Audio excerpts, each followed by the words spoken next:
Hello and welcome to the Minority Arts Appreciation Society podcast, where we're ticking all the boxes. And today, I know this episode is coming out in like early November, but we're gonna go back to September. We're going back in time to do a 2020 boxes. Do you remember September? Do you remember what's the line? The very first night in September? 21st night, or is it very first night? That would make so much more sense. I'm not white enough to like know those lyrics off my heart. But yeah, it's Wednesday the 14th of September. So, in our ripped off the headline section, Spotify has apparently launched a new listening format where you can hear podcasts and music at the same time. What? Did you know about this? No, because it's a bad service. Everything they do goes wrong. I do believe that Apple Music is better than Spotify, but some stuff. But I feel like Spotify has more like flashy features. Like I really like the "this is what you listen to this year" feature. That is very exciting. I wish Apple had that sort of thing. And this new thing about listening to podcasts and music at the same time, I feel like that would be a bit overwhelming. I kind of like the quiet of podcasts, but how do you feel about that? So is it literally I'm recording. Someone just tried to open my door and went, eh? So is it literally having a song and a podcast play at the same time, and you can like queue stuff up and like I assume it's like having that's fucked up. I assume it's like having two tabs open in Google Chrome, right? Like... Yeah, there's a reason I never do that. I've never been listening to a podcast and gone like, hey, you know what I need to hear right now? Death grips. Like, they don't enhance the format of each other. I don't know, man. A couple of years ago, I would have disagreed with you about Apple Music being better than Spotify. But they just make it worse, like, every year. Like, they just remove features. I don't know why they do this. Like, for some reason, now on desktop, you can't see the exact release date of a piece of music now. If you want to see it, you have to go onto mobile. Okay. Like, that's so dumb. It's weird little things like that are so annoying, and they make the, like, conveniences of the app like kind of defunct, because I don't know, like, it's cool how much customization there is, but then when you just want to get the nitty gritty done and you really can't, like, it's so frustrating. I also just think Letterboxd has made everything feel worse. I think Letterboxd is like the best designed website thing ever. My whole thing is like, imagine fusing Letterboxd with a movie streaming service, like where it's formatted like Letterboxd, but also you press play on the picture of the film and the film plays. Like, I guess I feel like Mubi are sort of trying to do that sort of thing. Yeah, it's a little bit of community implementation happening there, but not quite as well as Letterboxd. No, it's not as good. It's not as good. What you just described is my vision of a communist utopia, Joji. Letterboxd. Yeah.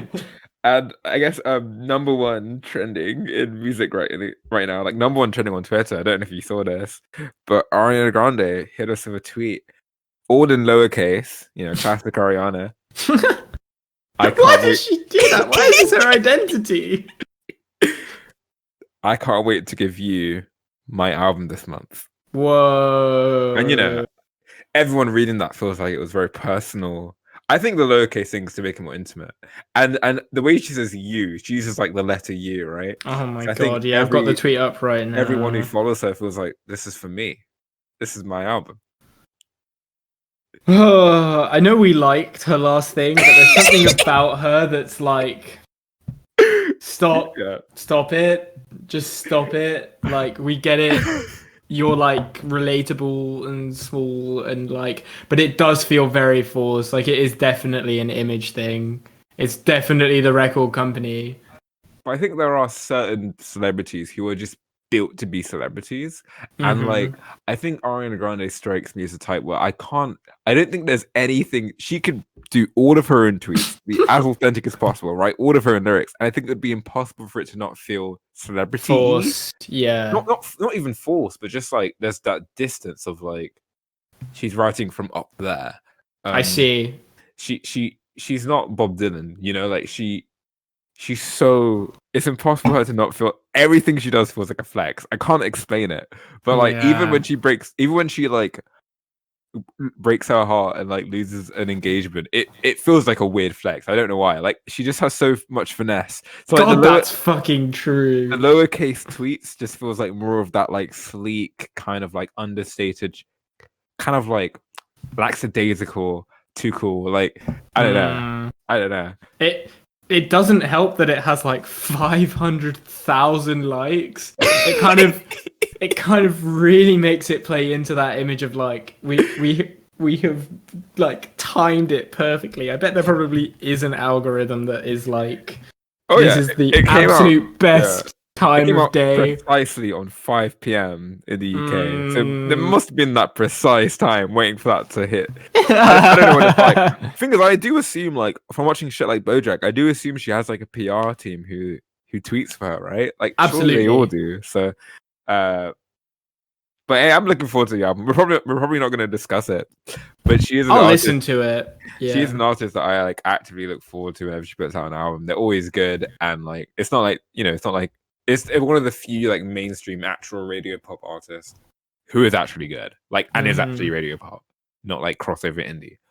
This is very true. So that's it. That's the ripped from the headlines segment done. We can move on to our album today. So today we're discussing Swedish artist. I don't know why I put so much emphasis on Swedish. I hope offend our Swedish. It made me feel like I'd got it wrong. Like I was like, damn, I thought they were friends. Yeah, you fucked up. Who I kind of we're covering the Swedish artist Anna von Hausswolff and her brand new album All Thoughts Fly. What genre would you say it is? Kind of ambient, minimalist. Drone. Of drone. Lots of drone. The edgy small text part of Rate on Music calls it dark ambient. If you want to get real edgy with it, you know. I before we kick off, I guess, like, what is your history of Anna von Hausswolff? I had never heard of her before you asked me to listen to this. She doesn't have a huge following, it seemed. She is very niche, but like she's doing well for the niche that she is in. Having, I think it's around 100,000 monthly listeners on Spotify. That's insane. Like I know, like Critical, the YouTuber, he always talks about like how people should appreciate like how insane internet numbers are more. And I feel like 100,000 monthly listeners, and that's just on Spotify. That's fucking impressive for something like this. Yeah, she's an artist that like I never get a proper gauge on how popular she is. So I got into her when I was 18. She dropped her album Dead Magic, which has this fucking awesome album cover, which looks like a picture of like a young girl or maybe a doll, completely like saturated in red. It's like the eyes completely blacked out. It's pretty cool. And that was like probably the first proper like neoclassical darkwave album I really got into. Other than maybe like, I feel like Chelsea Wolfe is kind of in that aesthetic-ish, but Chelsea Wolfe is way more like metal. Whereas this is way more kind of like dream pop, but really scary. And of course we've covered neoclassical darkwave with Lingua Ignota, who takes like a more industrial approach to it. And that album was completely, absolutely mind-blowingly phenomenal for me. It felt like the soundtrack to the most like intense and grotesque like 80s horror film. There's lots of like really hard-hitting synths, but also lots of amazing kind of like guitar work and percussion, and like it's very driving. it's a very like visceral album.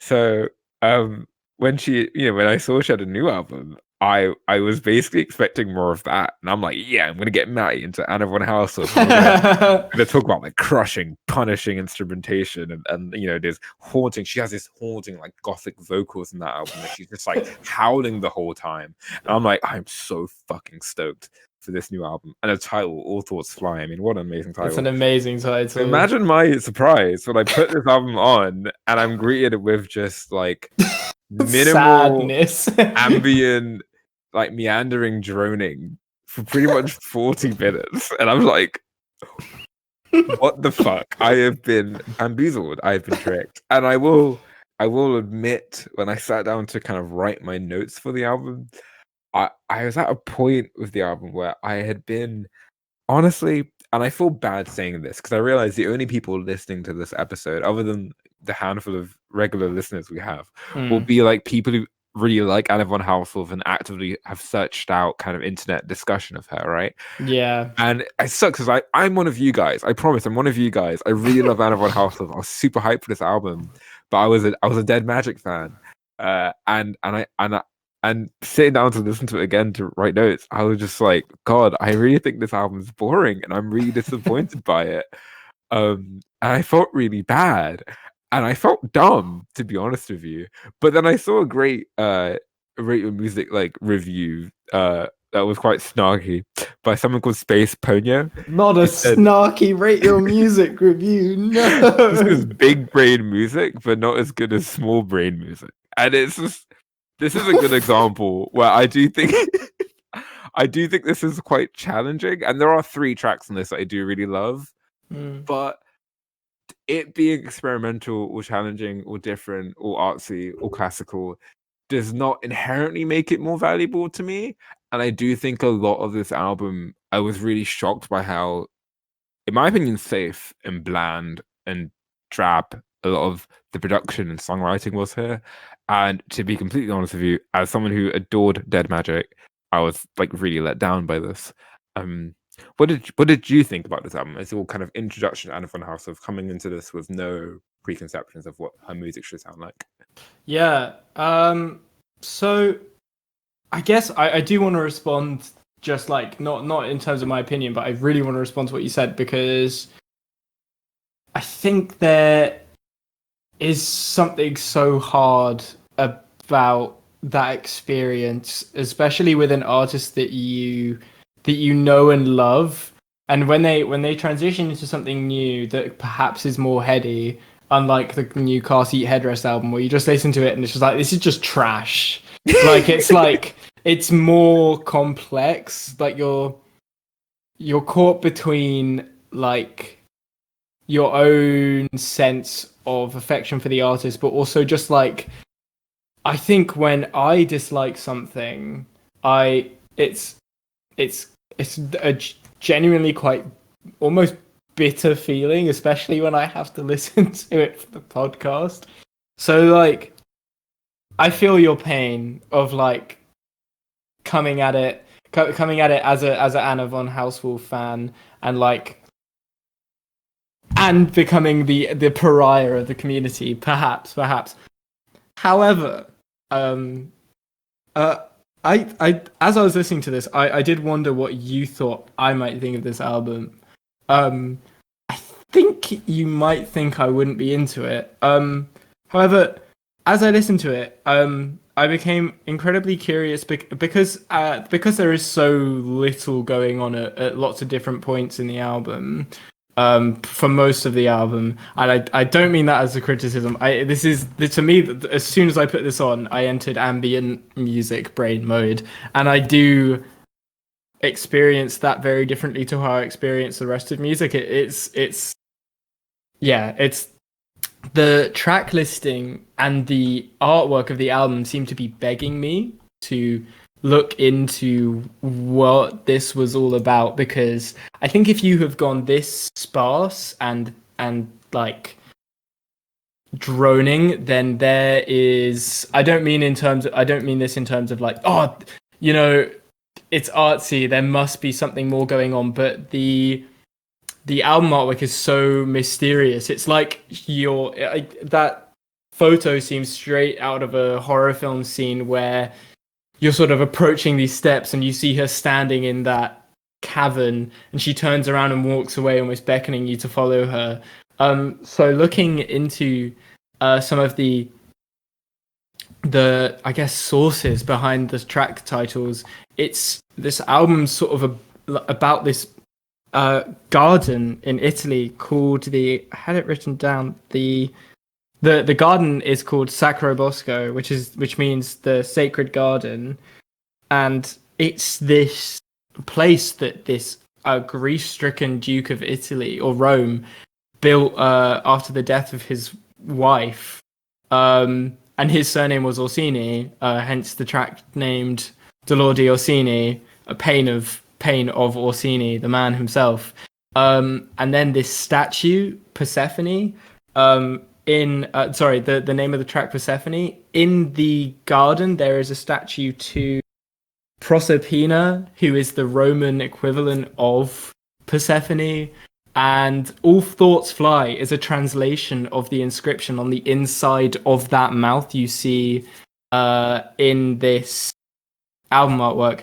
I think they do mean something for the experience, and for me it felt like piecing together a story out of something so minimalist.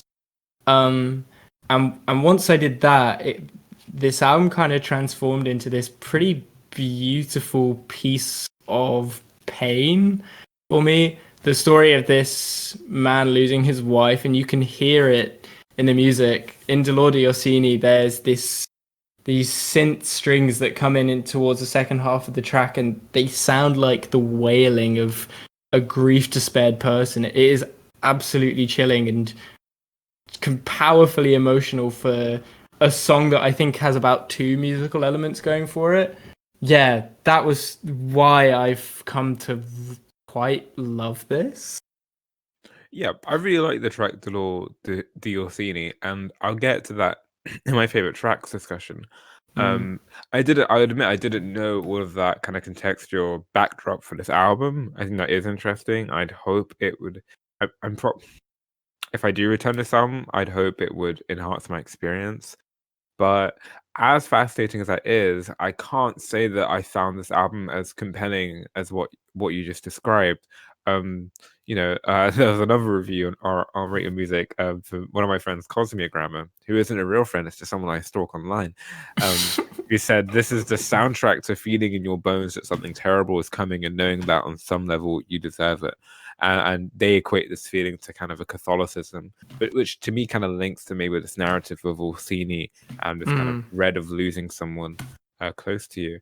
And again, conceptually, this is like the line, not problem with conceptual art, but kind of the limitations of like, if a conceptual art piece works for you, where conceptually that is riveting and really interesting, but in practice, I found, other than the tracks I like, which I do really like, and I'll talk about them later on, I found a lot of this quite boring and meandering and annoying, quite frankly.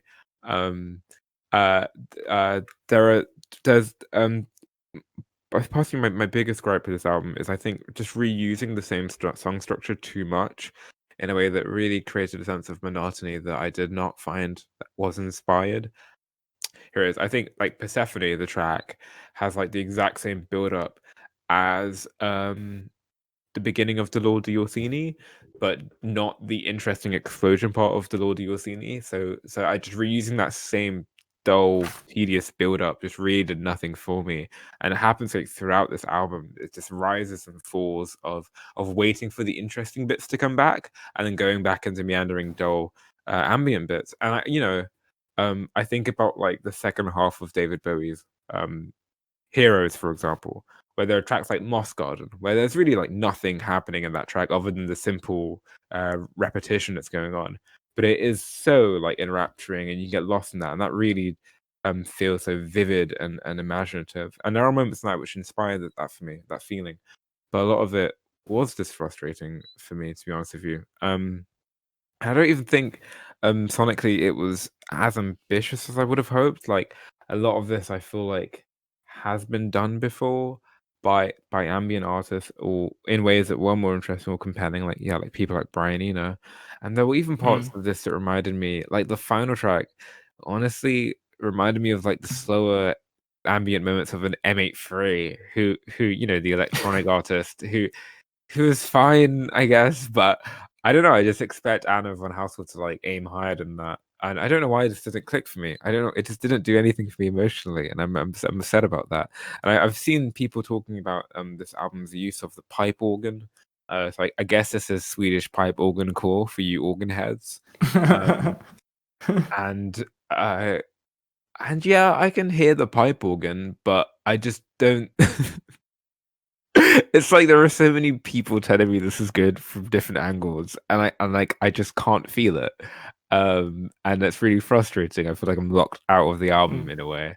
I really wanted to love it, but this whole thing is just such a fizzle for me. Like when the album ends, I pretty much forget about it like immediately afterwards, and not much of it leaves a lasting impression, other than the amazing streak that happens between Delordi, Orsini, or two rather, Sacro Bosco. So yeah, sure. I guess I don't think that artists should be. I think artists should be commended for bold gestures, but I don't think the works that they produce from them should be.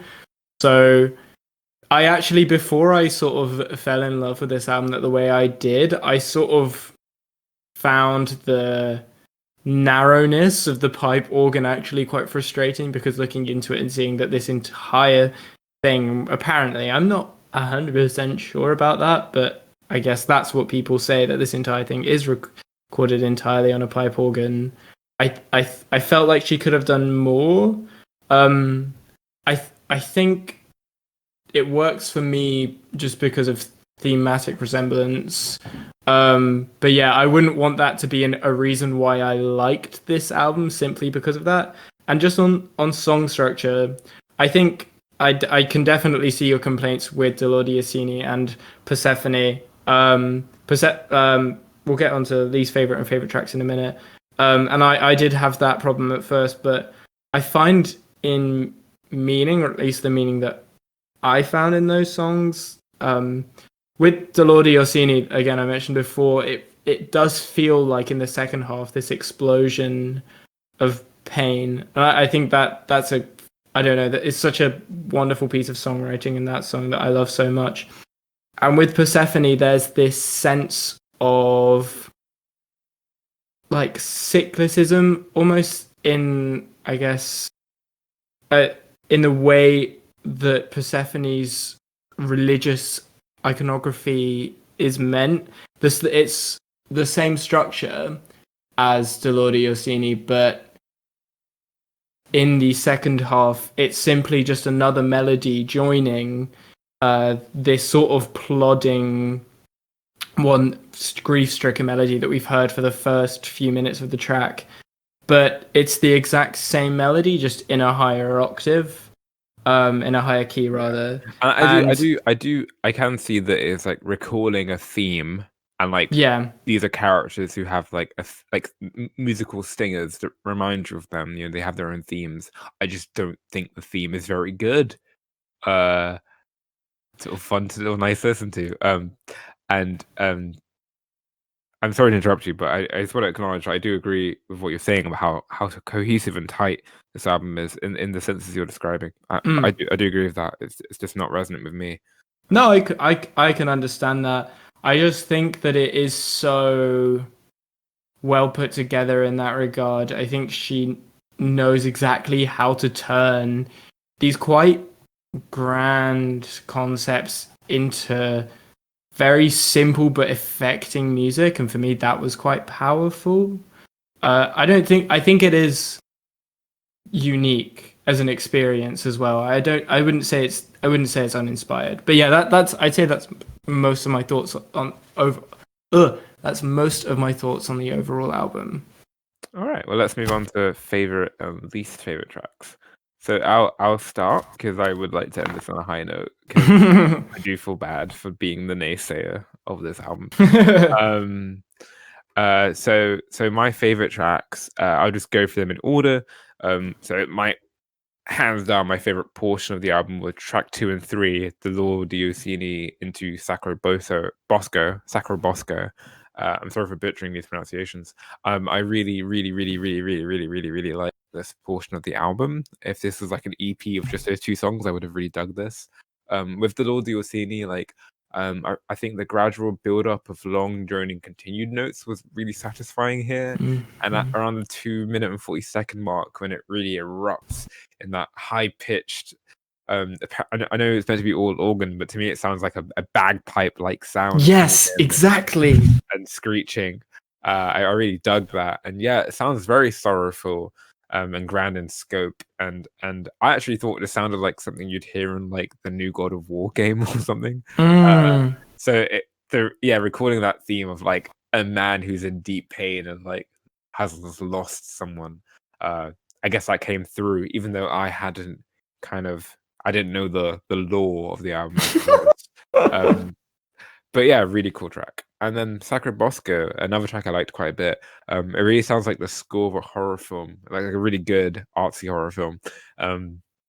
I get real waiting at a misty train station vibe from this.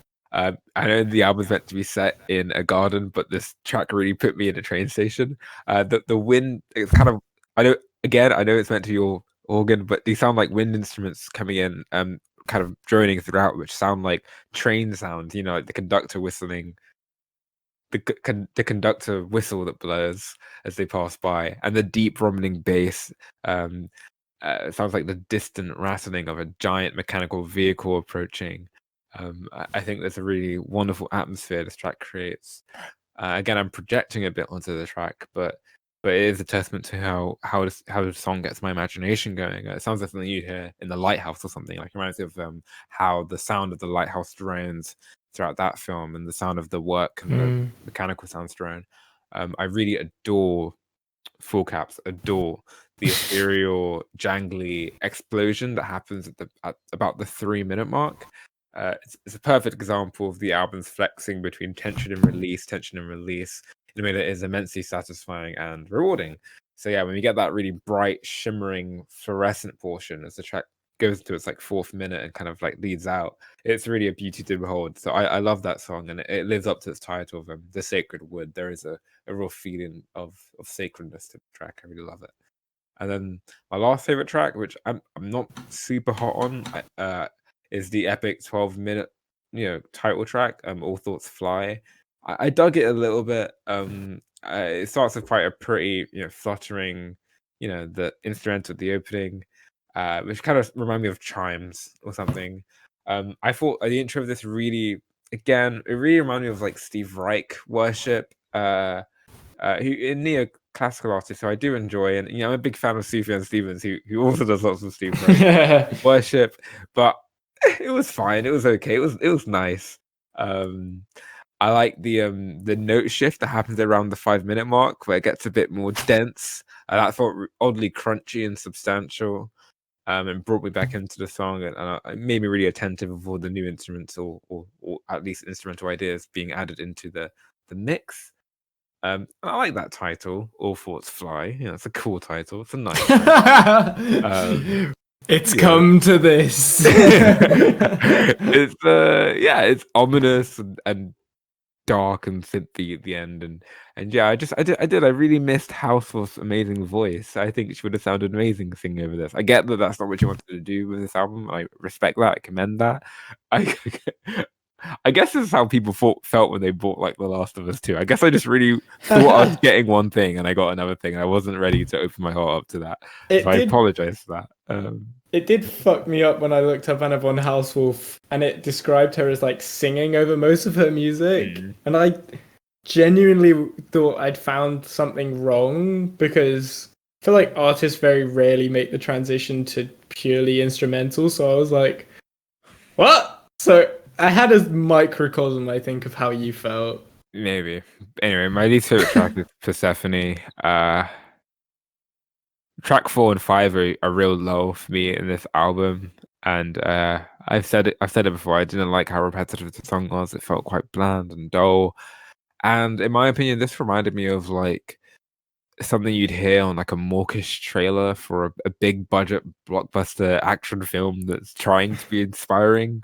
Like we watched a Red Letter Media review of Man Still again recently, and I thought this is the kind of song that would play as like his dad is giving the speech about, you're Superman, you gotta, but you're still my son. You're still my son, but you gotta help the kids, and you're like a god to them. You gotta save them, Superman, Clark Kent. I feel like this is the song that plays. I don't know if there's terrible trailers, so that's my least favorite track. More than into it. Overall, I'd give this like a decent not recommend. It's not really like an angry not recommend. It's just I didn't like it, and I'm sorry. But I'm not really angry. Like I admire the existence of the album, and I think it did what it does well, but it didn't work for me. If that makes sense. No, that makes complete sense. To like other things, which like Underwater, for example. Which will be the punching bag of the podcast until we watch another bad thing, where like it just didn't do what it was doing well, and I don't think that would work for many people. I think this would work for lots of people, but I personally can't recommend it because I feel like this isn't. I was just very disappointed by this, but anyway, I'll let you go on. What about your least favorite tracks and favorite tracks, and would you recommend? We had the same favorite tracks, which is fascinating. I'll start from the bottom. I think All Thoughts Fly is a wonderful entry point for this album for Anna von Hausswolff. Weirdly enough, it comes towards the end of the album, but I think clearly being 12 minutes is its most significant piece. I feel like the beginning of this album is setting the tone and the scene for this wondrous place that she's putting to music. And then with track 5 entering, followed by All Thoughts Fly, you have her experience through it, and the sort of wonders that this place provides. It's amazing in that it is this racing of of organ arpeggios. And it entirely feels like you're experiencing everything of this album so far, but through her eyes. And that's why I love this song so much. It becomes extremely cathartic, especially towards the second half. As Josh sort of mentioned, it sort of kind of collapses in on itself in a pretty fantastic way when it swells. And I think she here gives the album merit in a way. I think she imbues it with this sense of grandeur because it is so overwhelming for both her and you, the listener. Next, Dolor Orsini. I have talked about this quite a lot already, but it was. I guess I'll just describe my person. It was pretty wonderful. First hearing this album and kind of not being able to understand why this song made me so emotional, but immediately there's something so grief-stricken about this song when you hear it. Again, that introduction of the second melody in the second half, it is a wail, and it honestly sounds so human. It's strange. So yeah, finding out that this was based on a real person's grief was pretty magical and kind of really imbues it with even more meaning. Sacra Bosco, Josh, you had a wonderful description of it, but I think this is such a perfect outline of the album as a whole in that this Sacra Bosco refers to the Garden of Monsters that this album is themed around, and I think it's completely emblematic of this album. It's a weirdly beautiful piece filled with nightmarish imagery like you see in the album cover, and so much more as well. And I think it's intentional that there's beauty and pain here. I wonder to myself what could have inspired such pain for this, really, but it really creates a magical effect having this all in such one condensed piece of 7 songs. And I think having it as 7 songs is so important because it means that you are so focused on these specific feelings throughout, and each song has such a distinct feeling, for me at least. And my least favorite song is Persephone as well, actually. I think while I do enjoy the sort of meaning of the song with how the second melody mirrors the first, I think it is definitely the least interesting melody of the thing. It really does just sound like a funeral march, to be quite honest. And I think this is the one that, as I've listened to the album more and more, I get more and more tired of, and I get less and less out of. Whereas everything else I've gotten more and more out of as I listen to it. This one just seems to get weaker and weaker as the sort of subversive element of that second melody introduction becomes less and less of a payoff and becomes actually more and more unoriginal. So yeah, that's my least favorite song.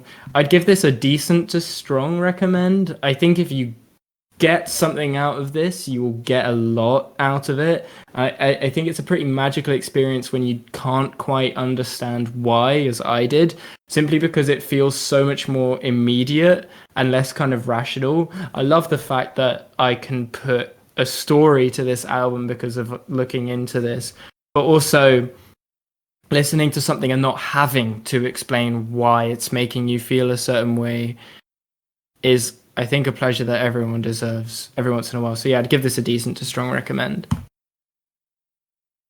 Nice. And yeah, I mean, I don't but yeah. I am not a rate your music reviewer. So that's All Thoughts Fly by Anna von Hausswolff. Yeah, I'm looking forward to her next project. And now that's so sad. And now we move on to a few boxes more. So I'll start with some singles that came out in September.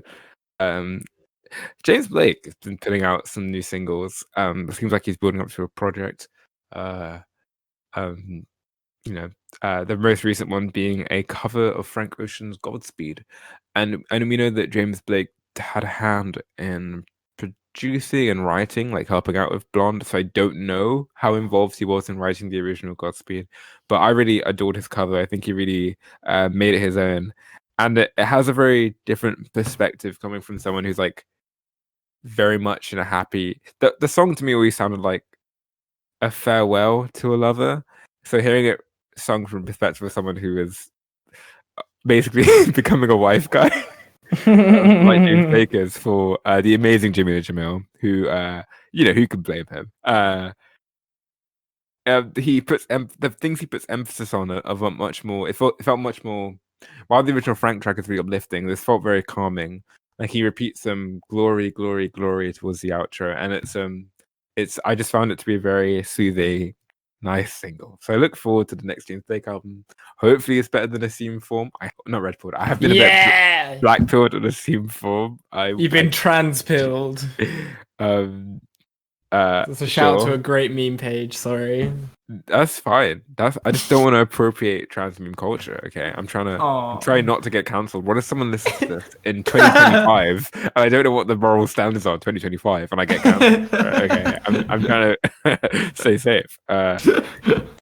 Next up, keep your mouth shut. Hit Different by SZA. At first, I was annoyed by this because I don't like T.Y. Dolla $ign that much, and the hook is T.Y. Dolla $ign repeating "hit different, hit different, hit different." It hits different when you're not around, or something like that. But that was beautiful, but might I add, that was wonderful. You got flow, dude. I was at my friend's house, and she started singing the song. She was just singing the "hit different" bit, and I'm like, I'm not gonna lie, it hit different hearing it in a different context. And I was like, that kind of slaps, So I went back to listen to the song and I was like, yo, this kind of goes hard. And so now I really like this new SZA track. And again, I was a bit surprised because her last album, Control, which is fast becoming, in my opinion, one of the best R&B albums to come out in the 2010s. Amazing album. Hopefully we get to talk about it one day. I say that as if I don't have complete control over what we talk about. You're such a simp. I don't know why, but I was feeling like I felt like the next Scissor album might be more uplifting. Like maybe she'll feel better now because her last album, man, she was going. Are you okay? Yeah, exactly. But this is another sad Scissor song. About unreciprocated love, feeling let down by someone. And I'm just like, man, who are these men who are hurting Scissor? Like, I can't imagine. Like, what did you do today? Oh, I hurt Scissor's feelings. Yeah. Like, how? I never understood this. Anyway, but it was a great track. I really enjoyed it. Now we have the albums, which for each of them could have a whole episode to themselves. Wow. I opted for. Like, I was really excited for Anna von Hausswolff, and I wanted that, spotlight some more indie stuff. Even though other than Joji, all the albums I'm going to mention are technically indie. But anyway, I'll start with Joji since I mentioned him. Nectar, weird one, Nectar, because I think for me the best album that came out in September that I heard was Shore by Fleet Foxes, but the one I've listened to the most is Nectar by Joji. I don't know what this says about me. I think when the album came out, I was very much having my own sad boy hours. So when the album dropped, I was like, my disposition was so ready for like shallow sad boy lyrics. Like that was just very soothing, like something that was very like accessible, easy, and like sad. So I was super ready, but I wasn't expecting to enjoy the album as much as I did. And I'm sorry if this doesn't sound as glowing as it does. I'm just very perplexed by why I'm listening to this album so much. It's gotten to the point where the first time I heard Pretty Boy featuring Lil Yachty, I laughed and thought this is the most trash thing I've ever heard. But now I listen to Pretty Boy featuring Lil Yachty, and I can't tell if it's good or bad anymore. It's just like it's gotten to the point where I've heard the album so much that I've just accepted the album wholeheartedly, and like all of the songs I didn't like initially, I've just accepted into my life. And one of the songs I originally liked, I only like more. I love the interlude that comes 16 tracks in for some reason, called Reanimator, with Yves Tumor, who put out one of the best albums of the year. Just eerie, like 2-minute long piece, and then at the end of it, the two come in of like amazing verses.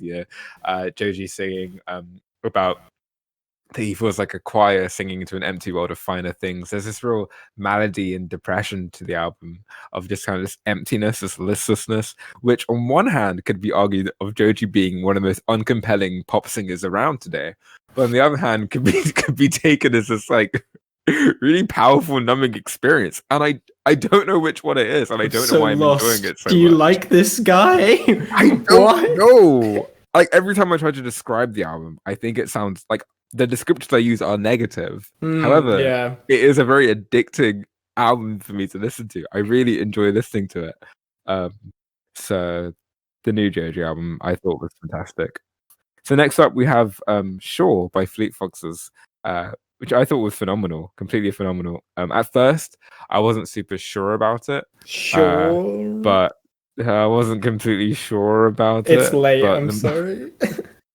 Carry on. I thought that was pretty good. But the more I listen to it, dude, the more this album just grows and grows on me. And Robin Fleetwood has been talking a lot in interviews about how he's been really trying to embrace happy music, and he felt like, and it's the first time I've seen like a white indie folk artist be this self-aware. He felt like this year, with everything going on, with like, all cops are bastards and Black Lives Matter and COVID, like, does the world need another sad white guy on a folk guitar singing about being vaguely sad? Like, I fuck with that maybe so much. I can try to write something different this time. And I was like, wow, that's really interesting. And this is really that. Like, this album is such a beacon of light among the, up there with like Bill and Ted 3. It's such like an optimistic beacon of light to come out in 2020, of like just a piece of art that is so like without restraint happy, and like genuinely, like there are lines like ooh, it's a long way past the past, I'll feel better in a year or two, or songs like Sunblind, like the idea of being literally blinded by light. Like this overwhelming positivity. It still has these eerie moments, like they're Fleet Foxes and they can't help themselves. But overall, like I thought this was a really stunning album, especially the run from halfway through track 11 to track 15 is one of my favorite like album runs, kind of recent times, and I love this album. I think it's my least favorite Fleet Foxes album, which only speaks how incredible I think their discography is. Like genuinely the best indie folk artist of the 2010s. But still a great album. I really liked Shore by Fleet Foxes, so listen to them if you want to feel good. Aww. And next up, gonna end on a low note, Matty. The Ascension by Sufjan Stevens. Oh, I fucking hated this album. It was one of the most painful albums to wait to come out, because every time he released a single, I'd be like, okay, let's listen to it. And each one I liked less than the one that came before. Yeah. I didn't like the first one, which was America. And then video games came out, which was laughable. Awful. The hook is I don't want to play a video game.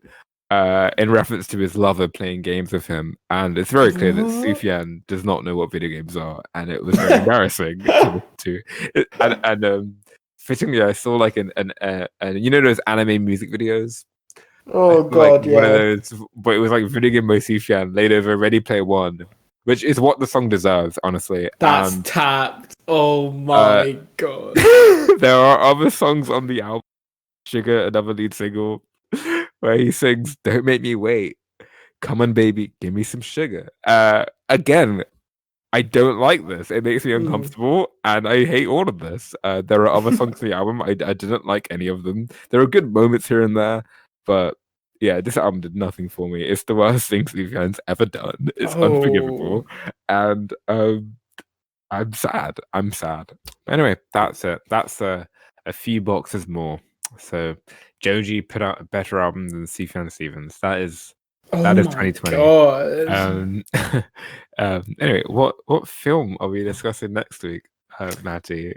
So next week it is the much delayed episode on I'm Thinking of Ending Things, the new Charlie Kaufman film. Yeah.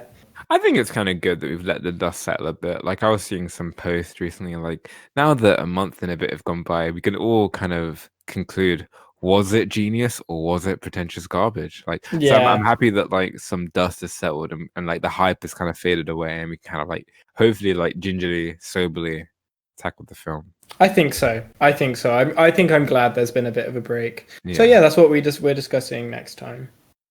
Awesome. So be sure to like, comment, and subscribe. Be sure to subscribe to our YouTube channel, please, as well as on streaming services, and listen to every episode we release, and share it on social media.